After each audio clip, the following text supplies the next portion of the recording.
fire spout rain, nor rain, wind, thunder, fire are my daughters. I tax not you, you elements, with unkindness. I never gave you kingdom, called you children. You owe me no subscription. Then let fall your horrible pleasure.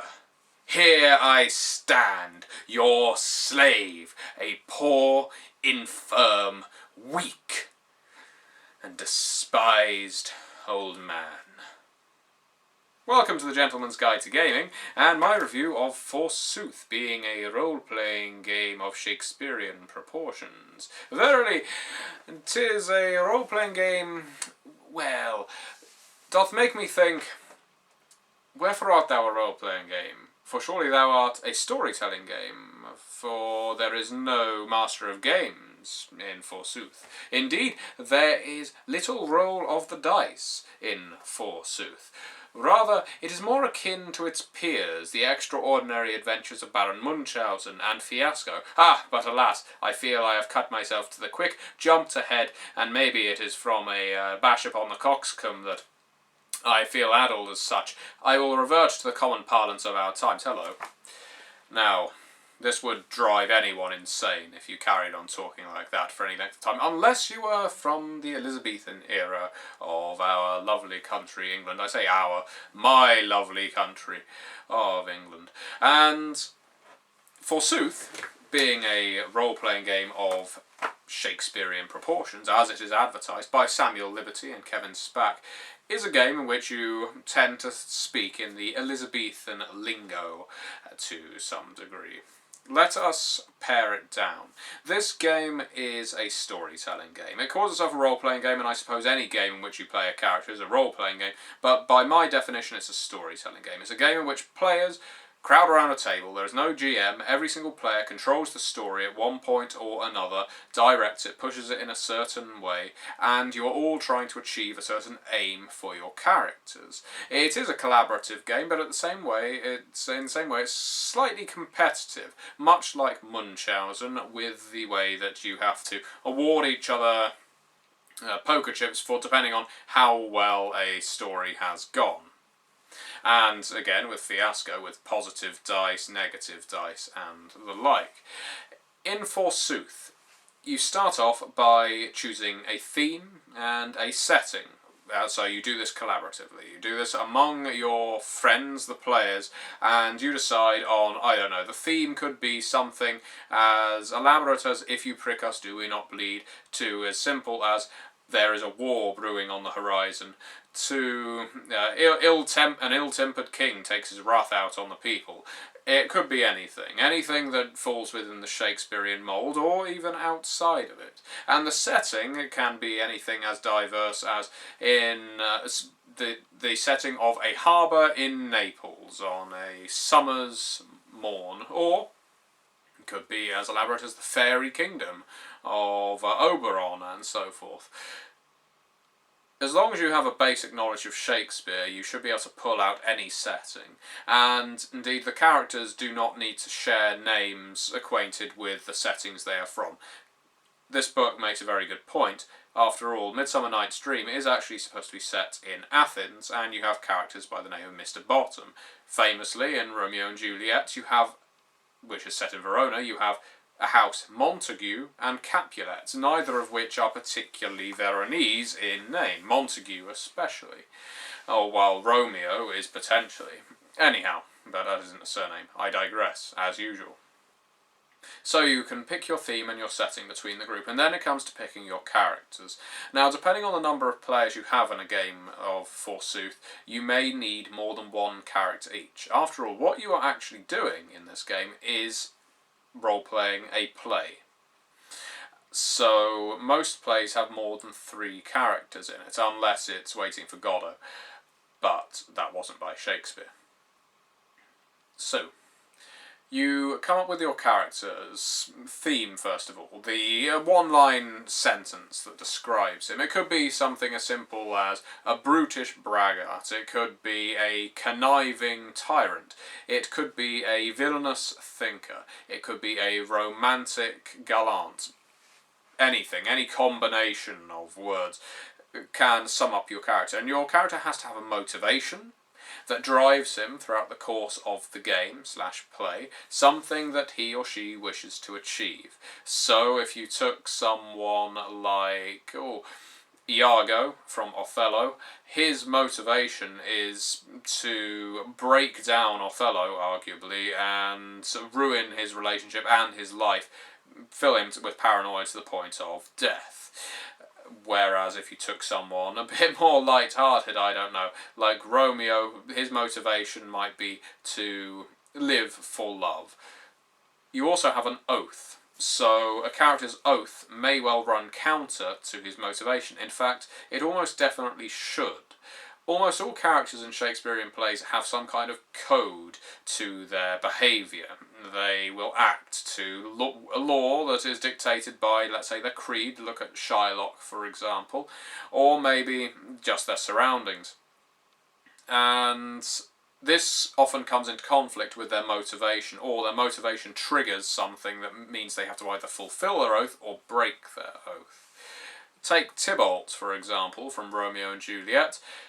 If his motivation is to, I don't know, it might be to cause pain and merry hell to the family Montague at any opportunity, his oath would probably be something along the lines of, no man is allowed to touch the hand of my cousin Juliet, or try to seduce her. So Tybalt, he already has a raised ire towards the Montagues. It will be even more so if someone makes him break his oath, if someone touches the hand of Juliet and whisks her away from his protection.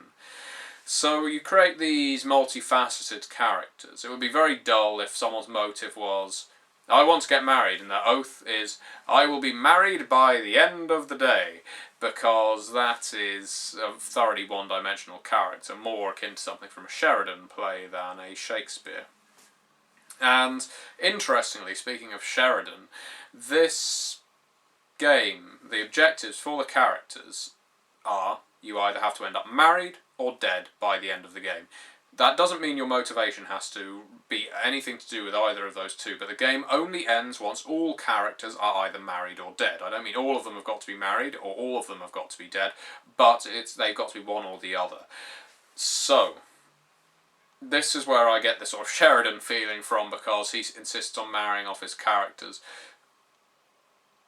Anyhow, I once again I digress into the realms of theatre. It's my background, my education, and so on that draws me to a game like this. I must thank Sam Liberty for sending it to me to review and to play. I've had great fun with this game. I would like to just throw in at this point, because it's an incredibly easy game to pick up. It's very, very accessible.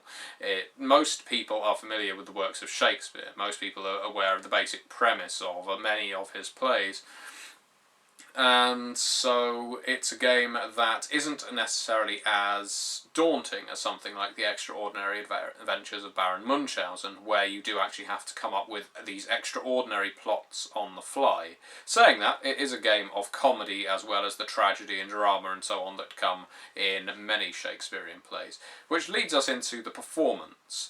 The performance of the game essentially entails one character being nominated the Bard, and the Bard gets to set the scene, the first scene of the game, and then on the next scene, then another player, the player to the left, let's say, is the next Bard, and so it goes. The Bard will say it is a warm, sunny evening in Milan, it is the town square, and the clock has just chimed 8. In walk Malvolio and Luciano, two of the player characters, talking about what is afoot in town, and thus your players have to start role-playing, and you role-play for applause from the other players. You are role-playing with the intent of achieving your motivations, and either achieving your oath, or upholding your oath, or getting it broken. I'll get onto the why soon. There is a direction in this game. You want to achieve the theme, and you want to achieve the various things you have listed on your character sheet. So your motivation, your oath, and a soliloquy, and an aside. Now, in plays, especially Shakespeare plays, most of the main protagonists have a moment where they have a soliloquy. Asides are, in my opinion, somewhat more rare, and they don't necessarily only happen once per play, per character, but in this game, that is the rule. And so, at some point or other, your character, during the course of the narrative, will stop and start his monologue, his soliloquy. And after doing his soliloquy, this can earn him lots and lots of applause chips from the other players. And it is worth giving your applause chips away, because if you don't, you are penalised at the end of the game. You do want to congratulate the other players. Likewise, you can steer the direction of the play during these soliloquies and asides. You can announce that someone's foreshadowed death, for instance, and then the play is geared, or game is geared rather, so that the player who plays that character's got to work in that character's death in some way or other, or the other characters can certainly give it a good go by bringing the daggers down on him with an et tu brute kind of a moment. Now, during the course of the game, and this is where I think it's the chapter 3 or chapter 5? Chapter 5 maybe, let's see. No, chapter 4 of the book really comes in useful. And this is, in my opinion, chapter 4, Help for Aspiring Actors, is the best part of this rather short, if I'm honest, 87-page book. It not only gives you guidance on Elizabethan language, much like the Cant, I suppose, from Planescape, it also gives you advice on how to improvise. This is a useful resource for any role-playing game, not just Forsooth, because it tells you how best to improvise when you're not too sure on how to proceed in the course of the play. And this is really helpful, considering not every single role player is an extrovert, is an outlandish theatrical type, and so they may need a bit of assistance. This book is wonderful for that. It gives such salient advice as, if, for instance, someone starts, let's say Malvolio starts off by stating, there are many boats in the harbour this night, Luciano. The person playing Luciano should not just say, no there aren't, because that's bad improvisation. It's not spontaneous, or it is spontaneous, but it isn't conducive to increasing the plot line. It doesn't really advance anything. In acting, and in improvisation especially, you never disagree, you never outwardly disagree with the person you're speaking to, or at least if you do it in a different way. So, for instance, if Luciano wanted to agree, he would not only say yes, but he would also advance what Malvolio has just said. He would say, "Aye, and I will warrant they are here because of the Lord's decree that we are to declare war on Greece soon," at which point Malvolio will be able to go on and elaborate further onto that. And the more elaboration you add, the more layers of plot you have. This is all in this book. Useful guide to improvisation and how to do it. Similarly, the guy playing Luciano, maybe he says, "Yeah, aye, and I will wager they are here because of the Lord's decree that we are to declare war on Greece." Malvolio could say, "Fie on that, my brother. I hear they are here for the marriage of the Duke Cumberdale and the Duchess Black." So and that's actually not that unusual a name to find in a Shakespearean play, considering their names very rarely match the settings, as we've covered before. So you go through the game like thus, and it advances from scene to scene, from act to act, with everyone awarding applause chips, with your characters eventually ending up married or dead. And you can indeed go up to each other and say, "I kill you," and describe how you do it. And indeed deliver a soliloquy through a death speech or something like that. And of course, if you get killed, you can always say, "And I kill you too." And so the end result is whoever has the most applause chips and has fulfilled his motivation is the winner, and whoever has whoever has the most applause chips and has, let's see, I think it's fulfilled his motivation. The two characters both win the game. The forsworn character with the most applause and the true character with the most applause. So sorry, not the motivation, but the oath. The person who sticks to their oath through to the end, and the person who breaks the oath and gets the most applause chips. So there's two different ways of winning, and it's a game you can just pick up and play. I think this is the most appealing thing to me about Forsooth. Not only is it very well written, it's very comprehensive, very accessible, and fun.